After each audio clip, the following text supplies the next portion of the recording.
UP में शिक्षकों पर टीईटी का दबाव लगातार बढ़ता जा रहा है। महज 5 दिन में 2 सरकारी शिक्षकों ने फंदा लगाकर सुसाइड कर लिया। दोनों ही मामलों में परिजनों का कहना है कि सुप्रीम कोर्ट की ओर से टीईटी परीक्षा अनिवार्य किए जाने के बाद से शिक्षक मानसिक तनाव में थे और इसी के चलते ये कदम उठाया। शनिवार को हमीरपुर में 52 साल के सरकारी शिक्षक गणेशी लाल ने अपने घर पर फांसी लगा ली। परिवार वालों के मुताबिक वो कई दिनों से बेहद चुपचाप रहने लगे थे। बेटे ने बताया कि पिता बार बार परीक्षा की चिंता करते थे और कहते थे कि इस उम्र में पढ़ाई और एग्जाम की तैयारी कैसे करेंगे। कुछ दिन पहले टेट का जो वो आया था उस वजह से भी परेशान थे, तो कुछ पता नहीं है। अच्छा, कोर्ट ने जो आदेश किया था कि टीईटी अगर नहीं होती है तो नौकरी से निकाल दिया जाए। इससे पहले सोमवार को महोबा में भी 49 साल के शिक्षक मनोज कुमार ने फंदे से झूलकर अपनी जिंदगी खत्म कर ली। परिजनों ने बताया कि नौकरी बचाने और परीक्षा पास करने के दबाव ने उन्हें तोड़ दिया था। पिछले 2-3 दिन से वो टीईटी के बारे में बात कर रहे थे। काफ़ी कुछ उसके बारे में पूछा लोगों से। मैंने भी बोला कि साथ में करते हैं, साथ में निकाल भी ले लेंगे, टाइम टेबल भी बना लिया था। इसी के कारण शायद परेशान थे और ये कदम उठा लिया। दोनों ही मामलों में पुलिस को कोई सुसाइड नोट नहीं मिला।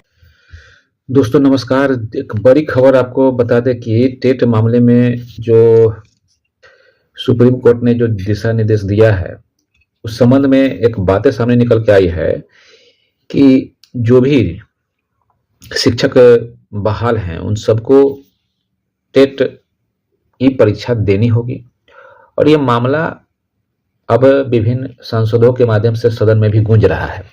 तो कहने का मतलब यह है कि शिक्षकों के लिए एक ये परेशानी का न्यूज था।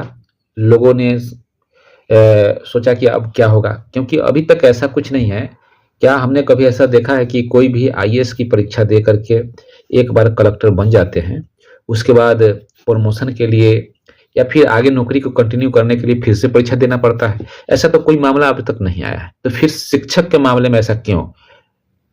तो इसके पीछे का कारण ये था कि जो सुप्रीम कोर्ट के जज हैं उनके द्वारा ये कहा गया कि पढ़ेगा इंडिया तभी तो बढ़ेगा। कहने का मतलब पढ़ाई से कोई भी समझौता नहीं किया जा सकता है और ऐसे परिस्थिति में शिक्षकों को अप टू डेट रहना पड़ेगा और उसी की वजह से टीईटी मामला प्रकाश में आया। अब बात आती है कि जो पूर्व से बहाल हैं उस पर भी क्या यह नियम लागू होगा? तो उन्होंने स्पष्ट कर दिया था कि हाँ, उस पर भी नियम लागू होगा, बशर्ते जिनका जॉब कम बचा हुआ है उन्हें इससे राहत दे दी गई, लेकिन अन्य लोगों पर यह पूरी तरह से सख्ती के साथ परीक्षा देने के लिए आदेश निर्गत कर दिया गया। लेकिन एक राहत भरी खबर यह है कि जो भी विभिन्न राज्य के